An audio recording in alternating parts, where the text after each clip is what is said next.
किस रूप में देख रहे हैं आप मणिपुर के चुनाव को? देखिए, मुझे ऐसा लगता है। क्या मेरी आवाज आ रही है आपको, राजीव जी? मेरी आवाज आ रही है आपको?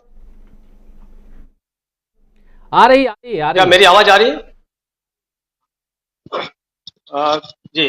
दरअसल ऐसा है कि परसेंटेज के आधार पर फिलहाल हमको इस पे कोई एक अंतिम निष्कर्ष पे नहीं पहुंचना चाहिए, क्योंकि अभी काफी सीटों का चुनाव बकाया है। कई बार ऐसा होता है कि पहले राउंड में कम हो जाए या ज्यादा हो जाए, अगले में कम हो जाए। तो हम जो एवरेज जो देख रहे हैं पिछले चुनाव का, वो पूरे के पूरे सभी सीटों के चुनाव का मतदान हो जाने के बाद का है। जबकि अभी हम जो आकलन कर रहे हैं वो बीच रास्ते में कर रहे हैं। अभी हम पूरा चूंकि हुआ नहीं है चुनाव, लेकिन वहां पर अक्सर काफी हाई परसेंटेज तो रहता ही है, इसमें कोई शक नहीं है। और हाई परसेंटेज या कम परसेंटेज, इसी के आधार पर भी हम बहुत ज्यादा मूल भांप नहीं सकते। लेकिन कुछ चीजें जो हैं वो निश्चित रूप से उसका आकलन किया जा सकता है। देखिए, सबसे बड़ी जो चीज होती है वो होती है कि अगर किसी का मैंडेट चोरी होता है तो इससे ज्यादा नाराजगी किसी में नहीं हो सकती। बहुत सारे राज्य ऐसे रहे जहां पर भारतीय जनता पार्टी ने ये खेल किया था कि उन्होंने जिन्हें विधायक या सांसद बनाकर भेजा, वे बाद में पलट गए। अब हमारे यहाँ कोई वापस रेफरेंडम का या कॉल बैक की तो कोई ऐसी सुविधा है नहीं लोकतंत्र में। इसलिए कहा नहीं जा सकता कि उनके निर्णय से कोई वाकई नाराजगी है या नहीं है।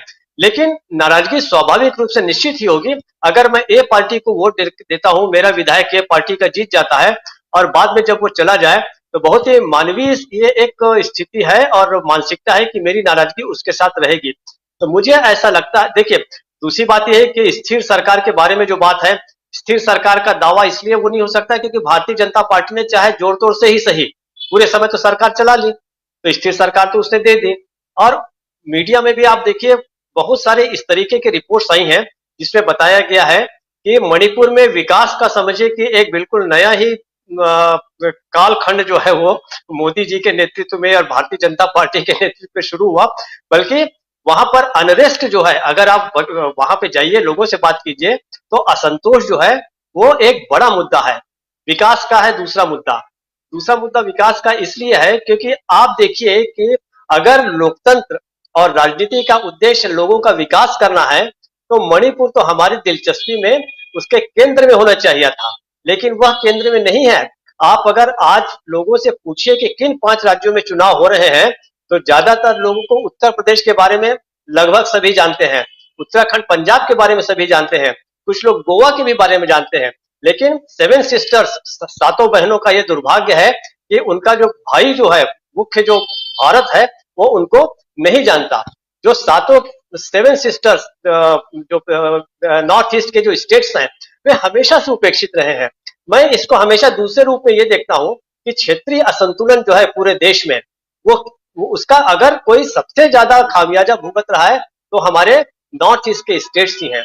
मणिपुर चूंकि वो एक सीमा से लगा हुआ है, मेरे ख्याल से म्यांमार और बांग्लादेश की सीमाएं उससे लगती हैं, तो वहां पर इंसर्जेंसी जो है, घुसपैठ है, ये भी एक बहुत बड़ा मुद्दा है।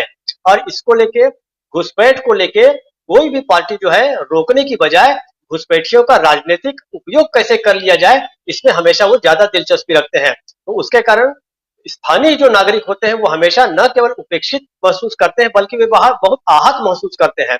अक्सर ये होता है कि घुसपैठ करके जो लोग आते हैं, वे अक्सर राजनीतिक दलों की शरण में जाते हैं, अच्छे खासी सुविधाएं प्राप्त कर लेते हैं, और बाकी स्थानीय नागरिकों के मुकाबले उनका राजनीतिक महत्व बहुत ज्यादा होता है। ये बड़े दुर्भाग्य की बात है। आप पूरे पूरे देश का नक्शा उठाकर देखिए, बाहर से आए हुए जो लोग हैं बहुत जल्दी वो लोकप्रिय हो जाते हैं और अपनी जगह भी बना लेते हैं। मुझे ऐसा लगता है कि मणिपुर वालों को अगर इस चुनाव में कुछ तय करना है, तो उन्हें ये देखना चाहिए कि किस तरीके से मुख्य धारा की जो पार्टी है, जिसने विकास का, अगर आप सही मायने में देखें कि मणिपुर में विकास का जो बहुत बड़ा काम जो किया वो पूर्ववर्ती सरकार ने किया है, लेकिन उसका श्रेय आज पूरी की पूरी भारतीय जनता पार्टी और उसकी जो सरकार है वो ले रही है।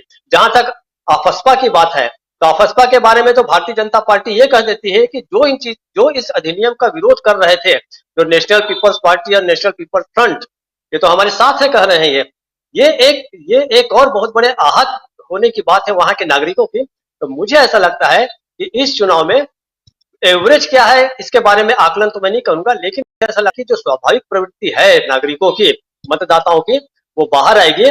और इन चीजों, दो चीजों का जवाब तो निश्चित रूप से देंगे, बल्कि तीनों चीजों का जवाब देंगे कि एक तो उनका मैंडेट पिछले समय चोरी हुआ, उन्होंने जो सरकार चाहिए थी वो सरकार नहीं बना के आपने दूसरी सरकार पैसों के बल पे या दूसरे दूसरे तरीकों से बना ली। दूसरा, विकास जो है पिछले 5 सालों में वापिस फिर पिछड़ा है, क्योंकि भारत में बहुत सारे क्षेत्र वैसे भी पिछड़े हैं। कोरोना की मार उस राज्य में भी बड़ी जबरदस्त पड़ी है, बेरोजगारी बढ़ी है और हमने वहां पे रोजगार के बहुत अवसर पैदा नहीं किए हैं। और दूसरा जो मिक्सअप है, कल्चरल मिक्सअप है शेष भारत के साथ, वो अभी भी एक बहुत बड़ा चैलेंज है, हम सब के लिए है। उसमें हम सब शामिल हैं कि हम उन 7 राज्यों को मुख्य धारा में नहीं ला सके। इसके दोषी केवल वो नहीं है, हम सब हैं नागरिक के तौर पे भी। राजीव जी।